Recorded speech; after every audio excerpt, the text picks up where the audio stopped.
taking some time out this evening. Today, we're going to be talking about dating and relationships. And some of you already kind of chimed in with your thoughts on the poll I put on Instagram. It'll be nice to kind of to talk about this in this platform so we can get everyone else to kind of tap into what we feel and think as well. So what goal do you have for the meeting that we're about to have, or like, for us sharing our personal experience? Like what is the goal that you have in mind? Like what do you hope to achieve? And you're the first person who's ever asked me a question starting this, so that's good. I would say the goal is a couple of things. I think people don't know how to, or at least everybody isn't very good at sharing their experiences and having different opinions, but in a healthy manner. So that's the first thing that I want to kind of be stressing with this type of conversation, is that we don't have to have the same views and opinions to be able to talk about it in a healthy way. So that's the first thing.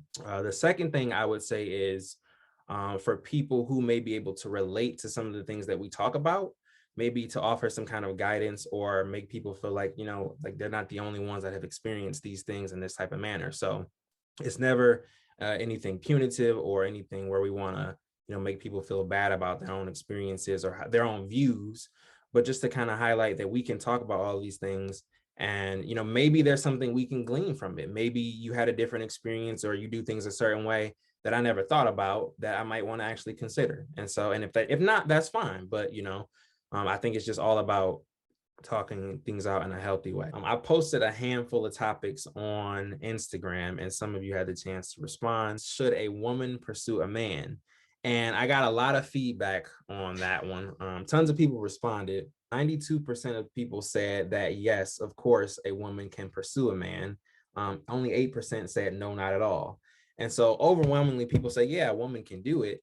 But I want to get your thoughts on whether or not you agree with that a woman should be able to pursue a man, and then also kind of defining what it means to pursue, because I feel like some people might not understand what that actually means.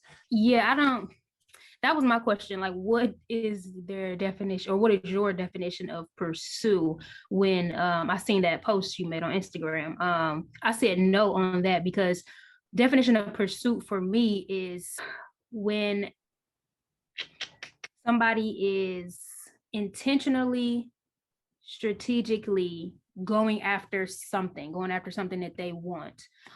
With that definition, it doesn't sound like a woman shouldn't do it, but how I feel, and it's biblical stance as far as when they say a man findeth a woman, that's where my stances are on it. I feel like a woman should be visible for a man to be found. But as far as pursuing, I think that is the role, the initiation of pursuing anyway, is the role of a man. Now, once you get to the stage of courting, then it's a combination of both. People are pursuing each other. But I feel like to initiate it, that should be a man's role, because by definition, a man's role is the leader, so you should take the lead when it comes to pursuing something. So if you want to have that title as a leader, then I feel like it goes hand to hand with you taking a title or taking the lead in pursuing me. Now, like I said, the next step of courting or dating, once you establish that mutual interest, then it's okay for you two to start pursuing each other. You as a person see a man that you would like to pursue you, or that you have interest in, you first make the initiation by making yourself visible, because you saw something that you wanted. So with that being said, you drop the bait. He's the predator. It's his job. If he wants it, he's gonna go after it. I mean, that's essentially what it is. I mean, men are visual creatures. So, like you said, you make yourself visible. So it's nothing wrong with a woman making herself visible. Two, setting the bait. Well, I don't mean to cut you off, but define your pursuit then. My pursuit? Yes. What would your definition of pursuit be? Similar to yours. I mean, the pursuit is you seeing something that you want, so you do the things necessarily to obtain that which you're seeking. So if somehow, some way, you drop on my radar, but whatever you're doing to make yourself noticeable, if I see that and I'm attracted to it, if I want it, something that I see is going to make me want to pursue that. Now, will it go to wherever it may go, who knows? But you set the bait, trap, however you want to word it. It's his job, not necessarily his job, but if he's on your radar or you're on his radar, he's going to see it and then he's going to go forth. A woman making herself known would be that you would consider her pursuing him because she made herself known. Not necessarily pursuing, but like you said, making herself visible. She initiated the pursuit, I guess you could say. Right. I think I agree with what both of y'all said, because that was my like you said, okay, what does pursuit mean? And I think, I think you gave a perfect definition, going after something that you want. And I feel like, in this new day and age where women have more freedom, we are in our generation trying to dismantle these constructs of what's right, what's wrong, who should do, who should not do. When we thinking in that operation or in that mindset, you do go after what you want.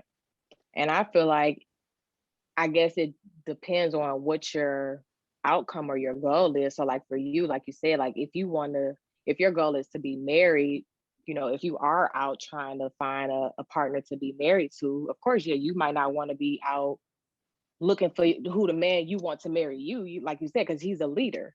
But maybe let's say that's not my train of thought. Maybe I'm just out trying to date to have a good time. I might see somebody that I'm interested in. I am going to pursue him. And like you said, even if it is being seen, that is the initiation of the pursuit, I think, because like you said, men are visible. So some women will try to like do themselves up a little, even if it's doing yourself up a little bit before you leave the house or putting on the right jeans or whatever. You already in that train of thought of, okay, well, I'm about to go to the mall. I want to look good just in case somebody might see me. Oh, and just a little background. I know. So my name is Destiny. This is Marcel. We're engaged. Okay. Okay. Perfect. So that's just perfect. Okay. Thank you. Yes. And I'm Khadija. Stop. Ain't nothing wrong with it, girl. Go get yours. don't believe. So his definition in my definition of pursuit, as y'all can see, is different. So, but I did make myself known to him. I will say that.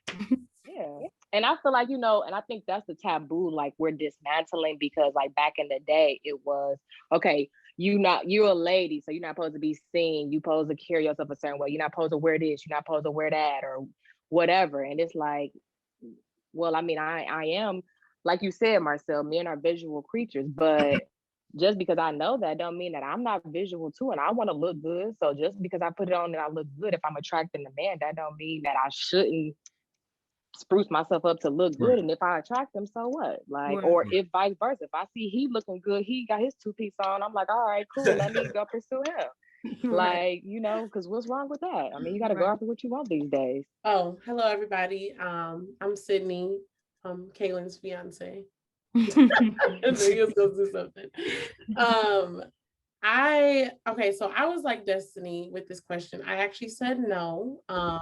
And I think I was always like taught growing up that like men are hunters type of thing. Like, they tend to value something more when they have the opportunity to make the first move and to go after it, because they're natural go-getters. And so I was always told to just mind my business and to, be doing what I need to do, because it's going to attract somebody that finds what I'm doing attractive.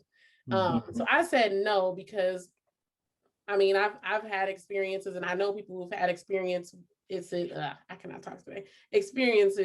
where they, as the woman, kind of went and pursued, and then, another woman or something might have caught that person's eye. And, because that woman took the initiative, they kind of were like, well, you're cool, but you're not really what I desire to be with or have. And so I've always just kind of like, in my personal life, just played it cool, You see, it got me here. So, and just allowing the man to be that hunter and to have that experience, because they do tend to, in my perspective, in my opinion, value the relationship a little more when they're the people going after it first. I've had women kind of throw themselves at me too aggressively. Yes.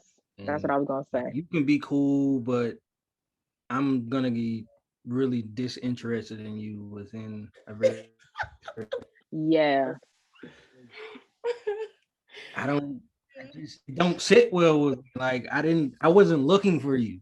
Mm. So right. yeah, It's almost like you're not it's almost like timing be important, because like if one yeah. person catch you off guard or the other person catch the other person off guard, and I think us as women, because we are really, I feel like women are really powerful and controlling, so we try to make it fit. So it's like, okay, Mm, I think that's the problem where women choosing or shooting a shot get the bad rap, because women, we know what we want, and we'll be like, all right, cool. Well, he look good. We got good vibes. All right, let's go get married. Let's go ahead and do it. And we try to force it. Like we try to mm. make it. We try to, okay, we accept the baby mama. We'll do this. We'll do that. We'll do. And then the dude is like, I ain't trying to do all of that. And he probably Did I tell told you you he that's wasn't trying to like do all of that. I didn't He apply probably to told the you. job. It's like Exactly. Right, like he might be a good catch, but you might not But be. how deep do you really know him? I feel like when girls pursue guys, it's more so we fall in love with the look, if you will. It's always the look, but it's like, how deep do you know him? I feel like if you haven't seen this person upset, if you haven't seen them, go through something traumatic that may, crush their spirits just a little bit, how can you really say you know them enough to even, oh, I need to marry that person? Nah, no, you don't. I had a friend that was like, "Well, we never argue." So it's like it's picture perfect. We never argue, but you kind of need at least one nothing argument ever picture before perfect. you. All right, let's get married. Like you need to know how they handle their emotions. Like, y'all ain't never argue, but maybe y'all ain't having the right conversations. There Maybe you that's what. Yeah. Yeah. Exactly. You're avoiding something.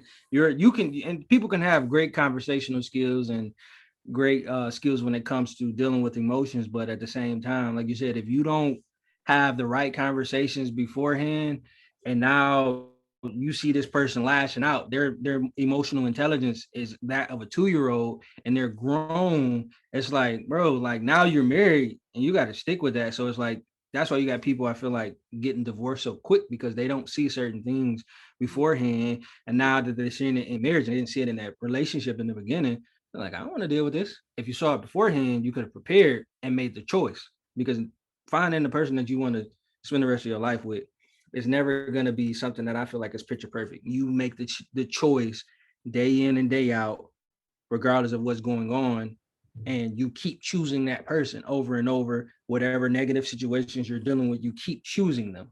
And most people, they haven't come to a situation that I believe has caused them to think beforehand to say, all right, well, do I really want to choose them now that this thing came up? So it's like some certain stuff you want to happen early, and everybody want that picture perfect relationship in the beginning, and it's like where you set yourself up for failure when you don't have certain arguments, you don't have certain talks, because you don't know who you're dealing with.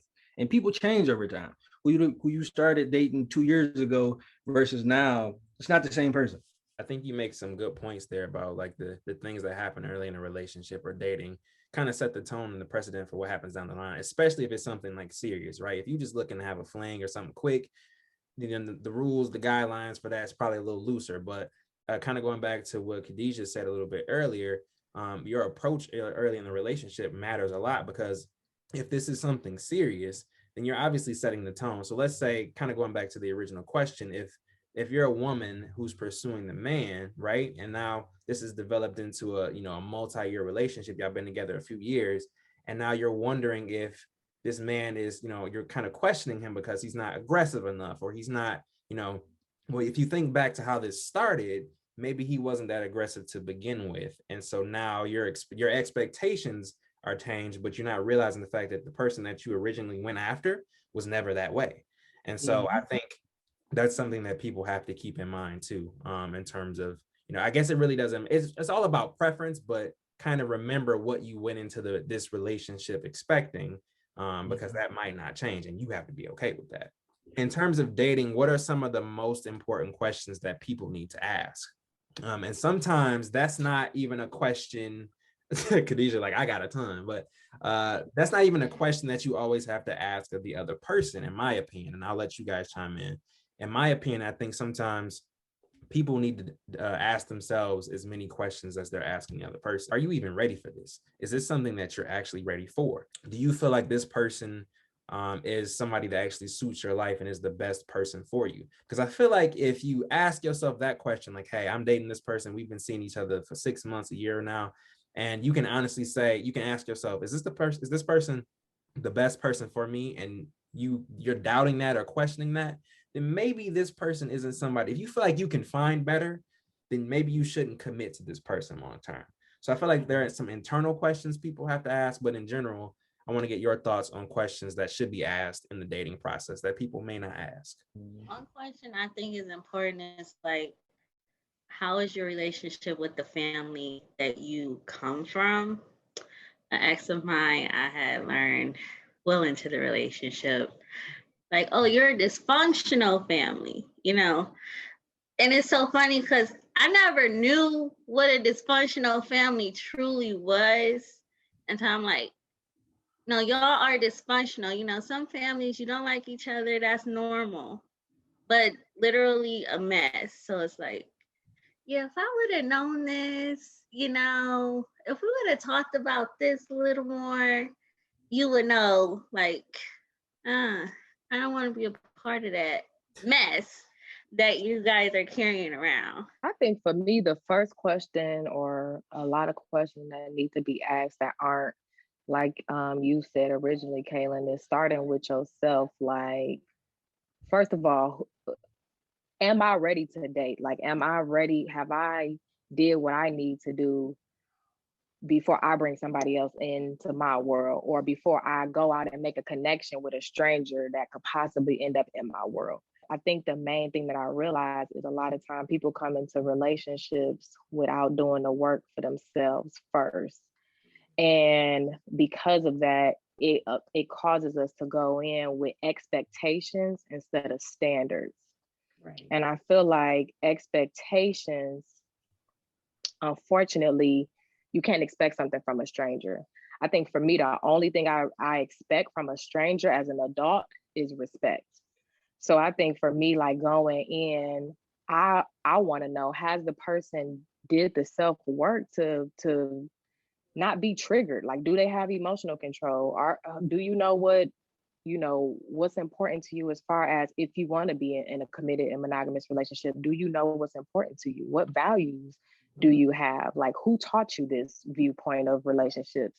And make sure you are really truly into this, because I think that a lot of the time people just default to being in monogamous committed relationships because they haven't explored anything else, but they truly aren't ready to do what it takes.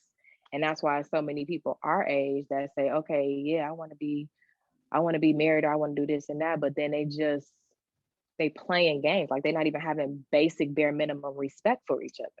And it's like, how do you build anything from there without respect? You know what I'm saying? And so I feel like my thing going in, like I always joke, like I don't have no type. Self-sufficient is the only thing that I like. Like self-sufficient, self-aware. Like, have you done the work? Because I've done the work. I've unpacked it. Like, I've figured out why I got a smart mouth. I figured out why, I like to go toe to toe with a man. I figure out why I'm not monogamous. I figured out all of this stuff. So I need to know, have you done it? Because in 2021, it's a different time period, and I don't have to subject myself to anything, money, nothing, just simply because you a man and you pursue me. I don't have to stand for anything that you're not offering if you're not giving me what I feel like I need, which is, are you self-sufficient enough to know your triggers? The triggers part, and like being the self-aware, like actually doing the work that you need to do for yourself. Especially within the Black community. And I'm not trying to, pinpoint our people, but sometimes we don't. This personal experience. We only know about what's going on in our community. Yeah. So I mean, we got to speak on it. Right. And I believe that oftentimes we Black people do not grow up in environments where we're allowed to have kind of that self exploration, or we're allowed to kind of speak our minds and notice things. it's typically, shoved down or like tossed aside and say, that's just how our family is. But when everybody's bringing their own junk. Everybody has junk. And I think that's something that a lot of people don't tend to ask questions about. Like, I understand, like, people all have life experiences and things like that. I never expect for a person to come into the relationship perfect. But like you said, I think being self-aware is a big, big thing. Like, just having the consciousness to know, like, I do this or I do that, and that does bother me. That can really bring, so much air and openness to a relationship that it needs, and I think when you actually commit to understanding your partner or the person that you decide to be with, and understand like where they come from and what their triggers are and why they are the way they are, it kind of gives you some empathy. And I think you really need that when you go into any type of committed relationship, just willing to understand and not attack the person for their negative experiences. You can't be this person that is like you said, it's me, take it or leave it type of thing, because I feel like he was saying, like, we change at different stages in life. So with that being said, you can't just say this is me, because 5-10 years later down the line, you're going to change anyway. So why subject yourself to or limit yourself to people that's only going to accept you for being who you are? Like that, I think that's huge. So yeah, I think that's just a more mature aspect of it, like to one, check yourself, and then kind of require other people to check themselves when you're thinking about dating. But honestly, me, before you guys started talking, my first thing that came to mind was your intentions. Like, what are your intentions? Do you want to are you just trying to do a fling? Are you just trying to hook up every now and again? Or are you trying to, take this serious? And are you looking for a wife or a husband type of thing? Early on, people need to like have these discussions, especially if you're intentional about the dating and you want it to actually become something, right? Like I'll even use us for example, off rip. Like we asked each other a lot of questions, like, because we was both like, look, like, we ain't for no games here. Like I know what I want this to be. You serious about what you want this to be? Like, let's just put it all out there, put it on the table and be real. And so third degree, literally, like, and literally on our first date, like, I'm asking questions, like y'all mentioned. Like, I asked her, like, what are your emotional triggers? And she was like, oh, no one's ever asked that before. And I never asked anybody that before, but I asked her on the first. You like, I got time today. Yes. And I was asking him a whole bunch of stuff too. Like, what's your credit score? Right. Like, so what do you feel about Black Lives Matter? Are you a Biden, or are you you gotta ask questions. Like, you don't want that stuff to be popping up later on. Let's just get it out the way. Real. How many kids? Y'all 2 kids in, bro. 2 kids in. How many kids you want to have? How much? Do you want to have kids? Right. Do you want to have children? And if you want to have kids, what's your parenting style? Right. Amen. My boss told me her ex-husband got divorced because they didn't agree with their parenting styles. Like, that's important. I feel like for me, self-awareness has also provided me grace for people. Like you said, Marcel, people change every day. Every moment we change and shoot. And I can't sit up here and expect or make somebody else, oh, do this, you should know that, when I don't even know how I'm gonna feel tomorrow. So I feel like self-awareness also provides you with grace that you're supposed to give people, so you can know and receive the fact that, okay, yeah, everybody is learning. We all constantly growing, we changing. And so I'm not gonna get mad just because this person ain't doing it how I want them to do it, or this person don't want to be my man even though I'm ready to get married or whatever. It gives you grace, and then it also gives you discernment to say, okay, cool, so let me move on. Like, I'm not going to keep forcing it, like, to the point where now I'm feeling resentful because I didn't waste the time, or, oh, I feel like I shot my shot and I wasn't supposed to do that as a woman and I didn't went bad, and whatever. It reminds me of this quote, people can only meet you at the level in which they've met themselves. Like, you cannot have grace for my issues, my flaws, my problems if you haven't even addressed or faced your own. Like, you will never be able to fully embrace another person if you haven't done the self-reflection and self-awareness that you need for yourself. Because I'm not about to mess with another psychopath again. I did that one time. That was good. I saw everything I needed to see.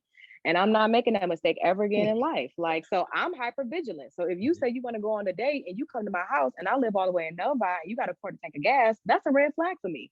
Now, I'm afraid we might get stuck on the side of the road or something. I don't know. So I'm just going to meet you there in my own car, and I just want to be upfront and honest with you about it. I don't want to hide it or none of that. Like, I ain't trying to be funny. I don't want you to come get me, but I'm afraid we might run out of gas or something. We got to get acquainted first, and it's just about putting it out there on the table and communicating, at the end of the day, because as an adult, I expect you to respect me because I'm going to respect you as an adult. Exactly. Like, bottom line. I love that we're all singing Kumbaya right now. So let's up the ante with the questions then a little bit. In terms of dating more than one person, what are our thoughts on dating more than one person at a time?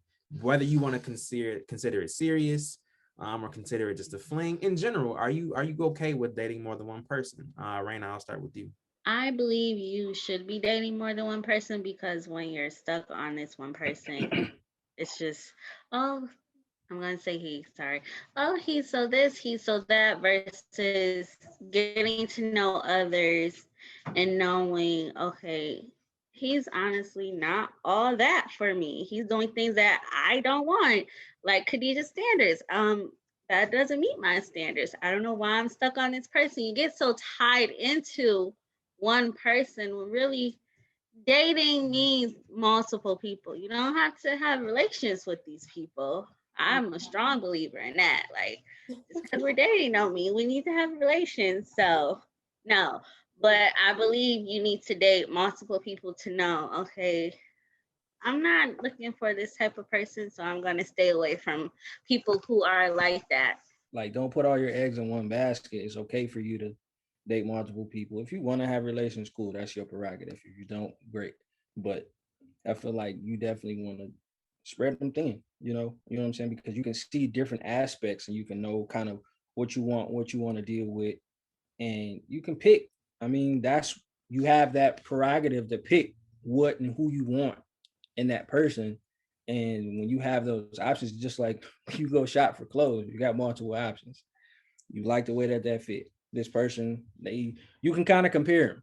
When you just dealing with one person, you're kind of focused, and you start to get that tunnel vision. And it's like, well, I feel like you start blowing past those red flags because you have nothing to compare them to at the time, versus when you have multiple options. All right, I like when this person do this, we vibe, but this person don't do this. You can kind of cherry pick what fits your lifestyle with what you're looking for. You can compare the two.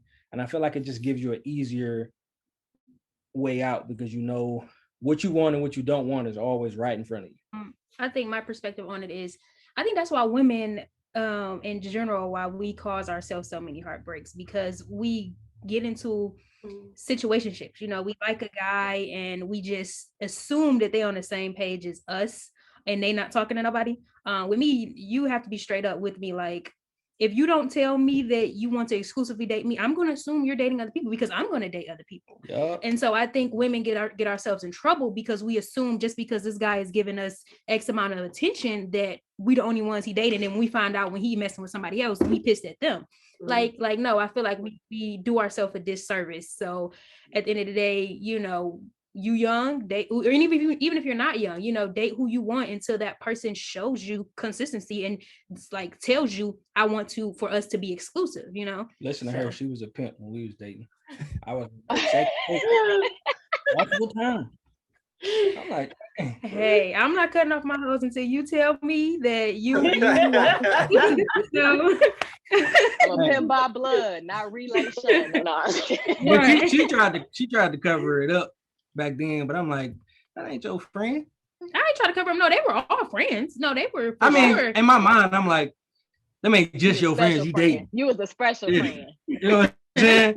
I'm like, cool. I respected it. I wasn't, because at the beginning it was like I understood. Like I said, like I understand dating is multiple people. I mean, it was sometimes I never scheduled them in the same day.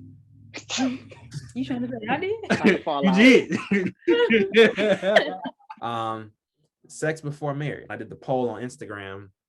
I'll show you the exact percentage, but I feel like most people, it wasn't a poll. I just got a bunch of responses, and it was pretty split. A lot of people were like, absolutely no. Some people were like yeah, like what you talk, like this shouldn't even be a question. Like duh, you need to do this. And so I want your honest thoughts on sex before marriage. Is it even a thought in your mind, or is it something you should consider, or is it like, don't even go there? What are your thoughts? I want to just open it up with, you got to test drive a car before you buy it. So no, no, I'm just playing. But I think it, again, for me, it's gonna go back to self-awareness. And because in this instance, self-awareness breeds self-confidence. Self-confidence in turn dismantles codependency. And I feel like people get codependent out of each other through sex. Sex is good. Forget that you got 5 baby mamas. Forget this, forget that, forget you ain't got no job, forget all of it. And again, we go as women, we shot our shot. That's the one.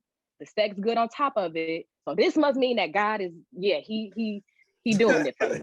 He blessed. And it's like, wait a minute, sis, hold on. You didn't even pray to God before you made that move. You just wanted him to co-sign after you did the BS. Don't put God in that. Man. You know what I'm saying? And I just feel like, again, if you want to have sex before marriage, because we putting it back to history, the third wave of feminism was what talked about sexual liberation. So I'm 100% in agreement that adults should be able to have sex with whoever they want to have sex with, but you need to have a certain level of emotional stability, emotional control, and self-awareness before you get to having sex with people, because it can produce kids and it can produce a lot of feelings and a lot of resentment, and people get real tied up in toxic bonds out of sex.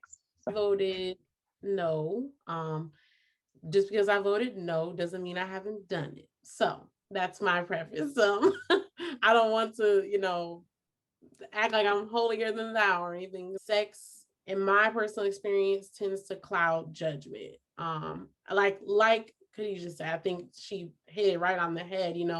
When you're physically connecting with somebody, it really doesn't allow you to focus on what you should be focusing on when you're in that dating process, like getting to know, someone, getting to know their habits, their family, everything. You're kind of consumed because you've created this physical tie in this relationship with this person. And it's very, very easy to bypass, some of those red flags and those, is this person really right for me because of the physical intimacy. I think, sex is like one of the highest forms of intimacy that you can have with an individual. It's literally physically like your physical body is with someone. And so it can be hard to break that kind of cloud of, judgment type of thing. You don't really see the person clearly for who they are because you're so excited, you're so enticed by the physical aspect of the relationship. That cloud that I think you're talking about, or could be categorized as a soul tie. People don't really understand or pay attention to the I want to say the importance of a soul tie and what sex actually creates. In my opinion, the first 6 months to a year, if you're serious about this person, if you feel like this person has the potential and this relationship has the potential to have some longevity behind it, the first 6 months to a year, you shouldn't really be even, I mean, it could happen, but I feel like that should not be something that should be continued on a regular basis. Reason being is because, one, like you said, it clouds your judgment. Two, you open yourself up to a lot of different emotional connections that you guys are not ready for. Sex allows you to be so intertwined and interconnected. You don't have the emotional capacity with this person to even be able to sustain that or be able to, understand what's going on with those level of emotions, because you have not built the foundation to handle that weight. Like, that's a lot. And we don't pay attention to that. And like you said, like sex is the highest form of intimacy. Even in marriage, sex is a form of ministry. Right. And you need that to consummate that bond and to keep going forward. And I think we what's the word I'm looking for? We pervert it because we don't understand it. But when we start to understand the power of sex, you understand that it can be used as a tool to strengthen your relationship and also to hinder your relationship in your life because it's so powerful. The reason why God even created sex in the confines of marriage, because he knew how powerful it is. When you have sex, you create energy, synergy, two spirits becoming one. That gives you a unmerited energy and power that two people not even thinking about being life partners, you don't know what to do with that energy. That's too much. And that amount of energy can that's why you have people who have these sexual relationships with people killing them, because it's that much emotional energy and just so much wound up in that. You don't a regular relationship that does not, when you have two people just having sex for real and don't understand the power of sex, that's a disaster waiting to happen. And like, it could create kids. You just got a whole bunch of stuff that comes from it that you not ready for, and people don't be honest about that. And so definitely sex before marriage can be something that can be very hard to maintain or try to stay away from. But I definitely feel like if you thinking long term, sex in the first year should be like kept to the bare minimum. We human, we gonna fall, but I think kept to the bare minimum if you really thinking about pursuing this person, because it's other things that you need to be intimately intertwined in before you step to that point. Sometimes I feel like sex can also be a trigger for people. Because like you just said, Cindy, like when you open up and have sex with somebody, what you really are is opening up vulnerability. And I think that a lot of us have issue with vulnerability. So when we sit down and lay down and have and open that vulnerability up to somebody, it just automatically, again, because lack of emotional control, lack of self-awareness, lack of whatever, you just open that vulnerability up and then just expect, oh, well, because I did it, they're going to receive it and they're going to give it back to me. And it's like, you have to have discernment to know who you need to be vulnerable with or not. And if you have had, sexual abuse or sexual trauma in the past, then going out and thinking that, oh, well, the first person I had sex with, they supposed to love me, that can get your judgment and cloud your brain up too. Like now you on fatal attraction because you didn't blew the house up. You know what I'm saying? And the whole time, all you had to do was just have a little bit more emotional control, or, not have to scratch the itch that was just so bad, you know what I'm saying, and make that move. Because sometimes you got to just, it's mind over matter, and every time I feel like you got to choose you know what I mean? Like no matter what the relationship is, you got to choose you at the end of the day. Yeah, some people use sex as a way to cope with traumas that they didn't have in their life. So it's just like a person being addicted to drugs. Sex releases a lot of dopamine in the body and it allows you to feel a certain kind of high. So you have people who are using that as a crutch to get away from whatever traumas they're feeling or whatever they're dealing with in that situation. And that right there is a problem in itself. So you got people who are just using sex as a way to get over certain things, and it's misuse. That's why, like, the perfect word I feel like is just perversion. You're perverting the original intent for it. I think everything belongs in its proper place, and I think again, I'm gonna keep saying it for anybody who's like watching and listening to this. Like everything isn't so black and white, but I think things belong in their proper place, and you kind of have to know your own situation or know yourself. And obviously, if you have a traumatic sexual past, then maybe jumping into a sexual relationship right out the bat ain't the best idea for you, because now you're putting yourself in some dangerous water. So I think knowing yourself, and I think people who ignore these things, I'm gonna just be real, people who completely ignore these things got a little bit more work to do. Because if you're like, I understand this, but sex feels good. Okay, why does it feel good? You need to kind of investigate these things, because it feels good. It's gonna feel good to everybody. That's literally what it's gonna do. Feel great because it's sex, right? I mean, usually, right? Usually it's gonna feel good. I guess it depends on who you are and what's going on. But what's going on? I mean, it's usually a good feeling. But right. I think you need to investigate some of these things before determining that it's just something that you want to jump right into. So I was watching these two couples who I admire, called Deval Ellis and Kadeen Ellis. I don't know if you guys heard of them. Girl, I love them. Absolutely love them. And so I watched his podcast, and I wanted to tell you to pose a question. He was saying women should not expect monogamy from a man if they do not want to have sex on demand when a man wants to have sex. And so I know that's kind of like a married question. Y'all got time? Oh wow. Okay. So you meaning to tell me if I'm as a woman want to have a committed relationship with somebody, I gotta just be oppressed and have sex whenever they want to have it? How did that make sense? And his thing was women shut down when he poses the question like, why do you want me to only have sex with you if you don't want to have sex every time I want to have sex? He says that that's selfish for a woman. Why do you feel like you need to just have it on demand? Like, why can't we both have mutual sex because we both mutually interested in having sex? Like, what? But if a man's sex drive is higher than yours, then he's like, I want it when I want it. So why do I have to stop myself because you don't want it when another chick do want it? So, but then what if I got another man whose pockets is longer and I'm gonna go get in his pockets when you ain't got no money? Is that gonna be okay? I mean, I would say this. As okay, all right. I would say that's crazy. Do I feel like it should be available? Absolutely. But if she like, I ain't feeling it today, or I don't feel her, I just don't want to, I'm tired, or whatever it is, and I shouldn't be, even as my wife, I'm not going to be like either you or somebody else is like, that's not right. That's ridiculous. Because that's no respect. That's to me, that's exploitation. That's no respect. Your relationship shouldn't be on the line every time you have to tell somebody. Right. I feel like that you must give it to me when I want it type of thing is borderline rape culture. Because you can't be raped by your husband. Yes, if I don't want to, I just shouldn't have to. That's just all I'm saying.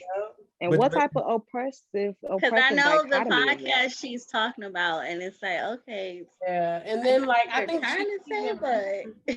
I think she mentioned in response like, or I don't know where I saw this. It might have been the video that she's referring to, but she was basically saying like, when men put pressure on the sex like that, like it don't turn nobody on. Like no, it don't turn on like a light. Like now the expectation is weighing on me that I have to have sex with you right now. Exactly. Or you're gonna be unhappy. And now I'm doing it resentfully, and I don't want to do this right now. And to be honest, I think that's a lie that some men have higher sex drive than women. I feel like it's some women who have just as high sex drive as men. So you just need to find out again, self-aware, having that conversation early. What is your sex drive like? You said the first thing is like really being self-aware and asking those questions like, what is your sex drive? But that what is your you don't often think about that changes over time and it goes up and down health-wise. Because if your libido is low, you're not gonna want it. And a lot of times the reason why you don't want sex is because your libido is low because you're stressed out or because you guys lack that emotional connection. So that's another issue. So you need to figure out why you don't want it. Because if you get to telling me 2-3 times a week, I'm good. All right, what's going on? Like, huh? I'm hungry or something. What's going on? I'm gonna be like, all right, this the third week you done told me 2 times. Like you don't want to. You know, my breath stink. I need to do something different. Like, so you gonna have to talk. I remember Kadeen even saying like after she had the kids, everything was different. He could not register that for some reason. He couldn't register that after she had kids, after she went through postpartum.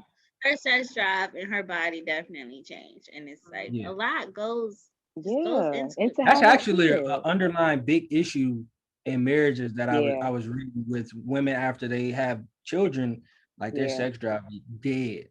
And it's a lot of couples who struggle with that, especially with that postpartum depression. I'm gonna say that for the dudes though, like because I can only speak from a guy's perspective. If you ain't did nothing for in a while, like there's no type of relationship, no type of intimacy outside of sex. Like you don't take up any other interest in life other than that. She ain't gonna want to do that with you. No, the only time you might get it is if she really wanted that bad. But other than that, it's probably gonna be a SOL. And women can tell when it's genuine, when the acts of love Or are you just doing this because you know you want to have some sex? I was just about to say, You out And here they think we don't know, but we know. Dating, it happens in relationships. Guys that play the nice guy to get what they you want. brought home a single rose. like this. I love you, baby. Now come on. It's like, no, that's not real. Like you just want to have sex right now. So And then they want to call us crazy because like we peep it. Like, no, we know what's going on. Be like, boy, What's you don't wrong like with that doing one something roll because you back. want a You treat? shoulda went and got me five. You should have went and got What's me wrong five with doing rolls. something because you want a treat? No. No. Call it the nice guy role. Like in dating and in relationships, guys have moments where they play the nice guy role. I did this, so you need to give me. No. That you need to, but it'll be nice. You know what I'm saying? Been a good boy. Not a good boy. Maybe it's not smart to say that, but I mean, let's be real. Maybe a guy won't say that, but guys do that. They'll do something nice because they want it. We may not say like, all right, give it to me. But make sure it's genuine. Exactly. It's not what you do, it's how you do it. Exactly. So don't sit here and bring me roses after I told you. Genuine and it is real different when it's genuine and it's like, oh, this made me feel a certain type of way versus you just doing this. Did it. You can, as a woman, you can tell the difference between the two gestures. Like you really can. If you like, so babe, that's important. Babe, I just got you this new iPhone, right? Like you like nah, like you can. That probably ain't gonna get it done. Be like, you heard me say yesterday I wanted an iPhone. Don't So I don't know if you guys have heard. It's good that this topic came up because Jasmine Sullivan's album is like literally kind of surrounded around it. That's why it's called Hotels, because like a lot of her conversations with her married friends and like single friends and like even family members talk about this. Like in a relationship, sometimes even the women are doing certain things so they can get certain materialistic things. But if you in a relationship and y'all in it to please each other, so what? Like at the end of the day, that's what y'all do. You have to fight to please each other. So if I know this gonna make you smile, but I know me doing this, something else gonna make me smile if I do this. I'm about to scream. But at the end of the day, though, like I said, women, if we feel good and if we feel secure, you don't even have to ask for certain shit. You know what I'm saying? Or certain stuff. You don't have to ask for certain stuff. You're just gonna do it. You know what I'm saying? So yeah, if you genuinely bring me the flowers because you know that's my favorite, and you was like, you know what, baby, I was driving home and I saw this thing on the side of the road and it reminded me of your favorite color, so I stopped by and got your favorite roses. And you're gonna be like, really? And then next thing you know, you're gonna have a surfing turf in there on the table waiting. Like you about to come in the room, you about to have a grapefruit, everything ready and set up. You ain't even gotta ask. You know what I'm saying? Because you didn't did something with genuineness and made me feel and reassured and secure in what we got and how you said you make me feel like. And that's just the tea. Like, so that's why I'm single, because I'm just trying to weigh my options and figure out if I'm ever gonna get there. You know, I'm trying to stack me a good one like y'all, but you know, if not, I'm gonna just be a pimp for the rest of my life. You know, I gotta carry it out. Okay. Get what you can while you can, girl. Okay, girl. Look, I need some tips from you before Marcel. No, I'm just playing. Marcel. I'm gonna pause it right here. Yes, this is good. Because I think I'm glad that came up, because that kind of gives us some energy going into the next conversation. Obviously, there's a lot more that we can talk about, and I want to. So I'll connect with everybody soon, so we can set something up. I really appreciate you guys. So we'll talk soon, and we'll do this again because there's a lot more we got to talk about. Yes. Thank you. All right. Well, y'all have a good night. Yes. Thank you for having me.